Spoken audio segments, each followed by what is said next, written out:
Hi, I'm Lisa, the artist behind Lachri Fine Art. It is Tuesday, so I'm here to critique one of your original paintings or drawings. If you have an original painting or drawing that you would like to submit for critique, head over to my website, lachri.com/critiques. That link is below in the video description, and you can submit your work there. There is a very long waiting list, so if you would like to get some tips on your artwork sooner than that, you can head over to either our Google Plus or our Facebook group. I will have links to both of those in the video description, and you will have plenty of artists there who will be willing to give you some tips. This week's submission comes from artist Ivan, who has completed this portrait using colored pencils and glass marking pencils. I honestly don't know what those are. The shading and dimension on this piece are just beautifully done. I like that you've hyped up the contrast a little bit too on the face, where your lights are a little bit lighter than what you're seeing on the reference photo, and this I think definitely brings the portrait to life. Really nice job. So, taking a look at a few things we can adjust to improve on this even more. In your submission, you said that your goal was to create a portrait that was as realistic as possible. So, I would say your first step in this is to get rid of your yellow colored pencils. When you're working on a portrait, unless you're shading in the clothing, yellow is pretty much never going to be a color used either in hair or in the skin tones. Yellow generally associated with jaundice or different health problems, so I would recommend just remove that from your color palette when you are painting or drawing portraits. The exception to that for me, besides clothing, would be if you had a very strong yellow light source, that it was obvious that yellow was being cast onto the subject. And in that case, you're going to have almost a yellow glow shining on the hair, on the clothes. It would be obvious that it is yellow because of the light source.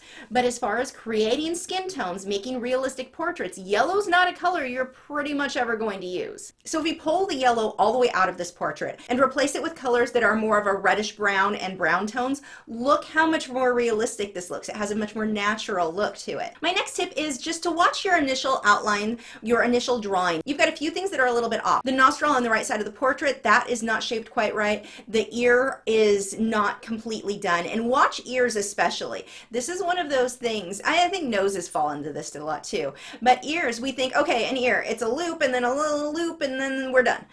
It's not. You want to spend as much time making sure that that ear is just perfect and exactly like the portrait or the model that you're working from as everything else, as the eyes, as the nose, because everybody's ears are going to be somewhat unique. It's the same thing as the rest of the portrait, and I don't know what it is. I know I used to do this too. It's like, okay, loop, loop, done. Ears easy. No, it's not. Ears have a lot more involved, so take a little bit more time and make sure that you get that just right, because I can see you've got great drawing skills. Just make sure you're applying those drawing skills to every portion of the portrait, not just on the face itself. But those little teeny adjustments will help you to achieve that goal of having an even more realistic looking portrait. My last tip is on the hair. Watch how long you make each stroke of hair. If you look at his beard, you've made longer pencil strokes. Shorten those up. His beard in your reference photo is just stubble. If you want to create stubble, you're really going to be doing more dots in very, very short pencil strokes, not these longer shadows. If you do that, you end up with a beard that makes the hair look like each individual strand of hair would be about this long, which is not the case for this guy. So, and watch that when you're doing portraits, whether it be people or pets, you're painting or drawing fur, you're doing wildlife, tigers, whatever, watch the length of the fur. You don't want to go, okay, this entire section or the side of the face, this is all fur or this is all hair, so I can just color it in one solid color. What you do when you do that is make that hair or that fur in that area look extremely long, which not what you want to go for here. So watch that. Watch how long you're making each of those pencil strokes, because that's going to help you to make the hair look much, much more realistic. But you did a great job making sure that the hair was going in the right direction. You're doing great. Just shorten up those brush strokes or pencil strokes and it'll look that much more realistic. But great, great work on this portrait. This is awesome. Hey, have you subscribed yet? If not, I have a handy button right there. It's round, orange arrow going to it, says subscribe. Can't miss it. If you click on that, that'll help you to keep up to date with all 5 of my new art videos every single week. I'll see you guys tomorrow.